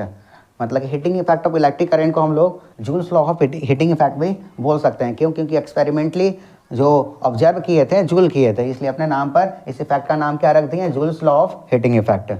अब लास्ट पॉइंट देख रहे हैं यहाँ पर कि इलेक्ट्रिक पावर ऑलरेडी हम लोग पढ़ चुके हैं क्लास 9th में कि पावर होता क्या है, work done per unit time, that is called power. तो इलेक्ट्रिकल एनर्जी में अभी कितना वर्क डन किए हैं कितने यूनिट टाइम में, इसी को हम लोग क्या बोलेंगे, इलेक्ट्रिक पावर। तो कोई भी डिवाइस हम लोग यूज़ करते हैं तो उसमें लिखा हुआ रहता है कि इतना पावर का वो डिवाइस है, मतलब कि इतना पावर का डिवाइस है, मतलब कि इतना समय आप यूज कीजिएगा तो इतना एनर्जी को वो कंज्यूम करेगा। जैसे कि मान लेते हैं कि मेरे पास 100 वाट का बल्ब है, 100 वाट का बल्ब है मतलब इसका पावर 100 वाट है। अगर 100 वाट को अगर हम 1 घंटा के लिए यूज करेंगे तो उसका एनर्जी हम लोग निकाल सकते हैं। अब समझते हैं कि इलेक्ट्रिक पावर होता क्या है। Electric power the rate at which the power work is done an electric current, मतलब कि इलेक्ट्रिक करेंट के वजह से कुछ ना कुछ वर्क डन होगा ना, तो उस वर्क डन करने का रेट क्या है, उसी को हम लोग क्या बोलेंगे, इलेक्ट्रिक पावर। करने का मतलब क्या है, power equal to work done per unit time, मतलब कि वो इलेक्ट्रिक करेंट कितना वर्क डन किया, कितना यूनिट टाइम है, पर यूनिट टाइम में, मतलब कि W बाई टी। मान लेते कि टी टाइम में ये W वर्क किया तो एक बार में कितना करेगा, W by T. W by T को ही हम लोग क्या बोलेंगे, पावर। तो W वर्क डन होगा, या तो अगर हीट प्रोड्यूस किया तो हीट के लिए वर्क डन किया होगा पर यूनिट टाइम। H बराबर क्या होता है, आई स्क्वायर आर इंटू टी, और टी तो नीचे है ही तो टी से टी कटेगा तो आई स्क्वायर आर बेस का फॉर्मूला हो जाएगा। कहने का मतलब है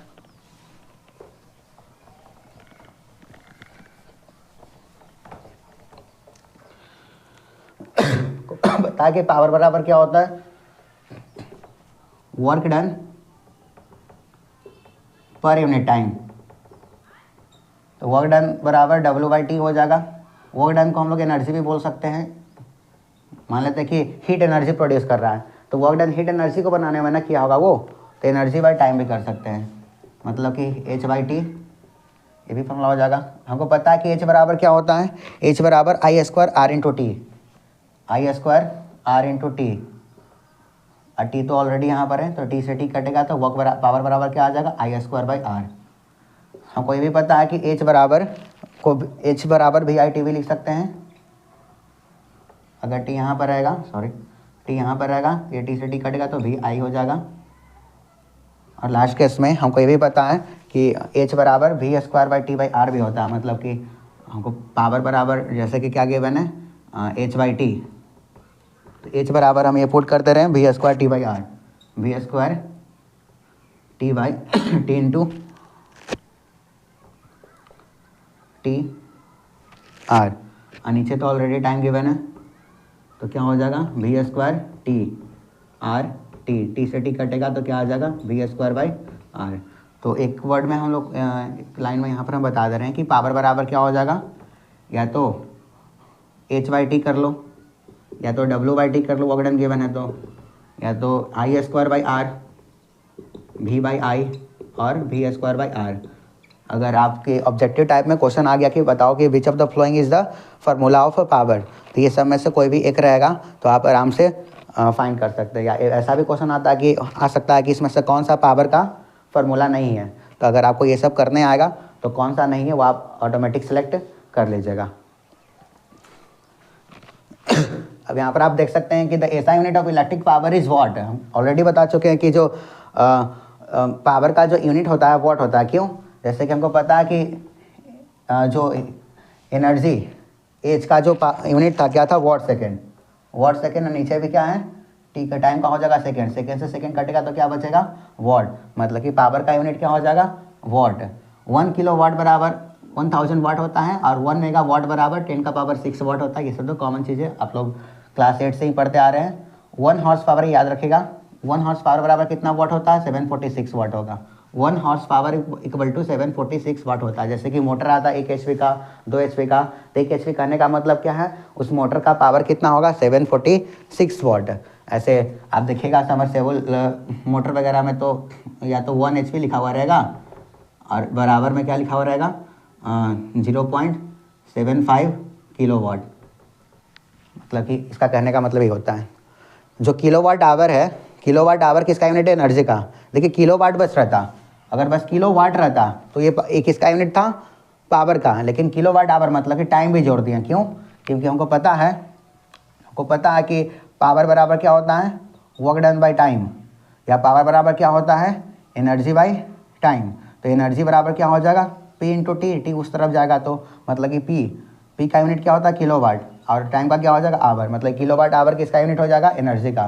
तो जो कमर्शियल यूनिट जैसे कि हम लोग का मीटर का बिजली बिल वगैरह जो आता है उसमें इसमें एनर्जी को किलोवाट आवर में ही ये मेजर करता है। इसी किलोवाट आवर को हम लोग एक यूनिट बोलते हैं। अगर 1 किलोवाट आवर होगा तो इसको बोलेंगे 1 यूनिट, मतलब कि बिल आया। तो कमर्शियल लेवल पर हम लोग किलोवाट आवर यूज करते हैं।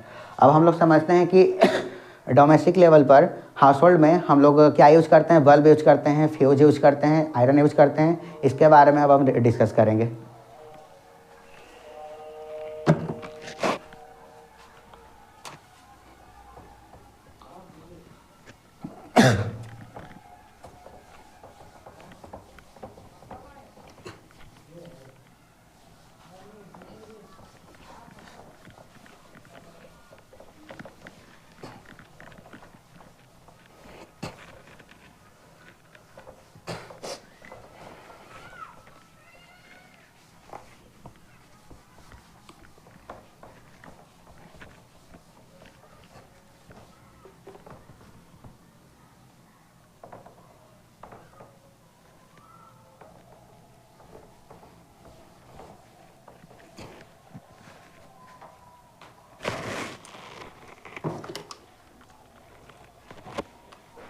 अब हम लोग डिस्कस करने वाले हैं हाउस होल्ड इलेक्ट्रिकल एप्लायंसेस के बारे में। इसमें हम लोग 3 अप्लायंसेस के बारे में बात करेंगे। एक सबसे पहले चलिए लेट कर लेते हैं बल्ब के बारे में। बल्ब के बारे में स्टडी करेंगे, 100 वाट के बल्ब जो होता है उसके। फिर आयरन के बारे में, मतलब कि इलेक्ट्रिक आयरन,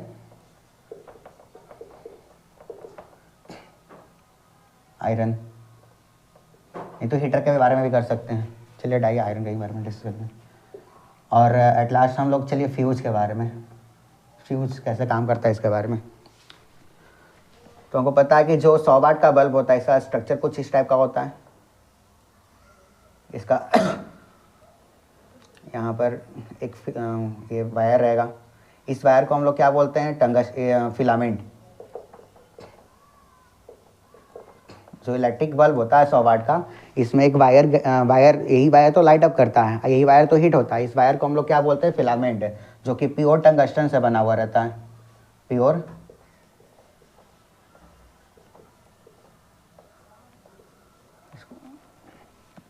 और ये देख रहे हैं कि इसके अंदर जो गैस भरा हुआ है, तो स्टार्टिंग में सारा का सारा एटमॉस्फेरिक गैस निकाल करके इसमें हम अलग से गैस डालते हैं। इस गैस का क्या नाम है, या तो नियोन भरेंगे नहीं तो आर्गन भर देंगे। ये दोनों का दोनों नोबल गैस है जो कि अनरिएक्टिव रहता है। नोबल गैस हमको पता है कि इसका जो वैलेंस इलेक्ट्रॉन होता है स्टेबल होता है, तो वो किसी भी गैस के साथ जल्दी रिएक्ट नहीं करेगा।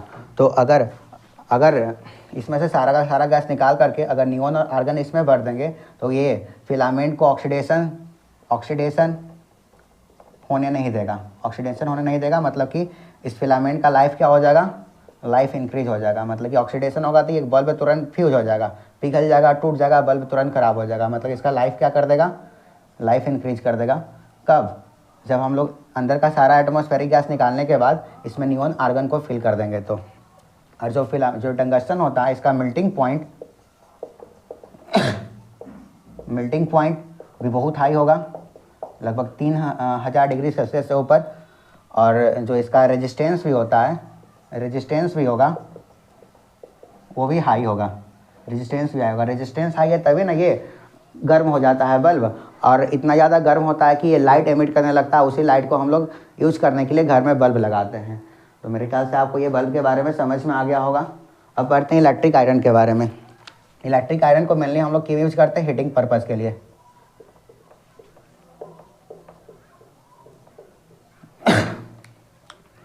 इसमें जो वायर यूज होता है, जैसे कि यहाँ पर वायर इसमें क्या यूज हुआ था, कौन सा मेटल, टंगस्टन। यहाँ पर जो वायर यूज करते हैं हम लोग नाइक्रोम वायर यूज करते हैं। जनरली ऐसे नाइक्रोम में यूज करते हैं अभी भी। जो नाइक्रोम वायर का जो रेजिस्टेंस होता है वेरी हाई तो नहीं होता है लेकिन हाई होगा।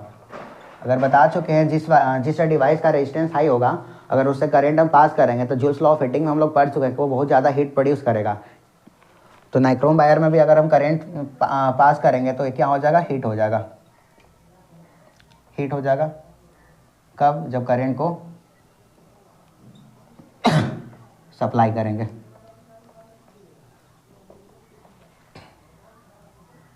इतना ज़्यादा हीट हो जाएगा कि इससे हम लोग इस हीट को हम लोग कपड़ा को आयरन करने के लिए अगर हीटर में लगा दिए नाइक्रोम वायर को तो खाना बनाने के लिए भी यूज़ कर सकते हैं। और इसका भी जो मेल्टिंग पॉइंट होगा, मेल्टिंग पॉइंट इसका भी क्या होता है, हाई होगा। मतलब इसका रेजिस्टेंस भी हाई है, मेल्टिंग पॉइंट भी हाई है। फिलामेंट का भी मेल्टिंग पॉइंट हाई था और रेजिस्टेंस भी हाई था। मेल्टिंग पॉइंट हाई क्यों है, क्योंकि अगर मेल्टिंग पॉइंट हाई नहीं रहेगा तो पिघल जाएगा ना, पिघलने के बाद टूट जाएगा वो वायर ही, तो कुछ काम का रहेगा ही नहीं रहेगा। हम लोग का पर्पस क्यों क्या है, इलेक्ट्रिक आयरन का यूज़ करना या इलेक्ट्रिक हीटर का यूज़ करना, हीट को कंज्यूम करने के लिए, ताकि इस हीट से हम लोग कपड़ा को आयरन कर सके या तो उस हीट से हम लोग खाना बना सके। अगर उसका मेल्टिंग पॉइंट ही कम रहेगा तो हीट होगा तो ये तो पिघल कर टूट जाएगा, तो कोई काम का नहीं रहेगा। इसलिए जो नाइक्रोम वायर का जो मेल्टिंग पॉइंट होता है हाई होता है और रेजिस्टेंस भी हाई होता है, जिसके कारण हीट ज़्यादा प्रोड्यूस होगा। इसलिए हम लोग नाइक्रोम को इलेक्ट्रिक आयरन और इलेक्ट्रिक हीटर में यूज करते हैं। अब समझते हैं कि फ्यूज़, नाइक्रोम वायर का यहाँ पर कुछ रहेगा, नाइक्रोम वायर हो गया, ये नाइक्रोम वायर हो गया। अब समझते हैं फ्यूज़ के बारे में। फ्यूज़ को एज ए सेफ्टी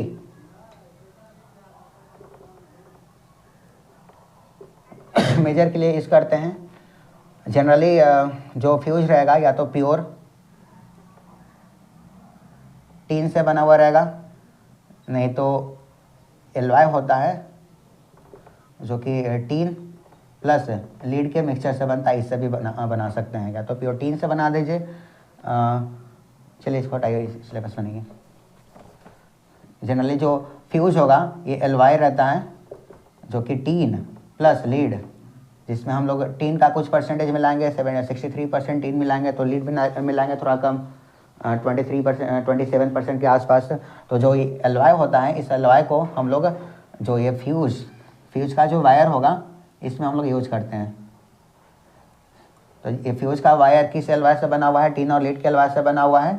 और इसका जो रेजिस्टेंस होता है, इसका जो रेजिस्टेंस होगा हाई होगा, लेकिन इसका जो मेल्टिंग पॉइंट होगा, जो मेल्टिंग पॉइंट इसका होता है ये लो होगा। अगर देखिए, अगर रेजिस्टेंस हाई होगा तो ये वायर जल्दी हीटअप करेगा। अगर वायर हीटअप करेगा तो अगर वो इसका मेल्टिंग पॉइंट हाई रहेगा तो टूटेगा नहीं, टूटेगा नहीं तो आगे तो करंट सप्लाई हो जाएगा ना, आगे करंट सप्लाई हो जाएगा तो घर के अप्लायंसेस को इफेक्ट करेगा। इसलिए इसका मेल्टिंग पॉइंट लो क्यों रखते हैं, ताकि जैसे ही गर्म हो, गर्म होने के बाद ये टूट जाएगा, टूटेगा तब करंट यहाँ से पास होगा ही नहीं, करंट पास होगा ही नहीं तो घर के अंदर करंट जाएगा ही नहीं, तो सारा का सारा इलेक्ट्रिकल अप्लायंसेज हाई करंट के वजह से क्या हो सकता है, ख़राब हो सकता है। लेकिन इससे बच जाएगा। ये कब काम करेगा, मान लेते कि अचानक घर में ओवरलोडिंग हो गया, ओवरलोडिंग जब होता है तो करंट का सप्लाई अचानक बहुत ज़्यादा बढ़ जाता है, जो कि हम लोग के होम अप्लायंसेस को अफेक्ट करेगा। अगर करंट जैसे ही ज़्यादा होगा तो सबसे पहले फ्यूज़ से करंट आएगा, फ्यूज़ तुरंत गर्म हो जाएगा क्योंकि रेजिस्टेंस इसका ज़्यादा हाई है, इसका मेल्टिंग पॉइंट लो है, तो इतना गर्म हो जाएगा कि तुरंत ये टूट जाएगा और आगे करंट आने से बच जाएगा और हम लोग का घर का अप्लायंसेस ख़राब होने से भी क्या हो जाएगा, बच जाएगा। तो मेरे ख्याल से आपको इतना समझ में आ गया रेजिस्टेंस के बारे में और हाउस होल्ड इलेक्ट्रिकल अप्लायंसेस के बारे में बताएं, बल्ब, इलेक्ट्रिक आयरन और फ्यूज। तो क्लास 10th में आपको यही 3-4 होम अप्लायंसेस के बारे में पढ़ना है। इससे रिलेटेड क्वेश्चन आएगा तो आई होप कि आप लोग अच्छे ढंग से इसका सवाल कर सकते हैं। और हम लोग प्रैक्टिस सेशन में इलेक्ट्रिक करंट से रिलेटेड इस कुछ क्वेश्चन करेंगे और मोस्ट एक्सपेक्टेड क्वेश्चन जो कि बोर्ड के पॉइंट ऑफ व्यू से इंपॉर्टेंट है, हम लोग प्रैक्टिस सेशन में करेंगे। तो आज के लिए इतना ही। Thank you, have a nice day. और आप लोग पढ़ते रहिए और बोर्ड का प्रिपरेशन करिए।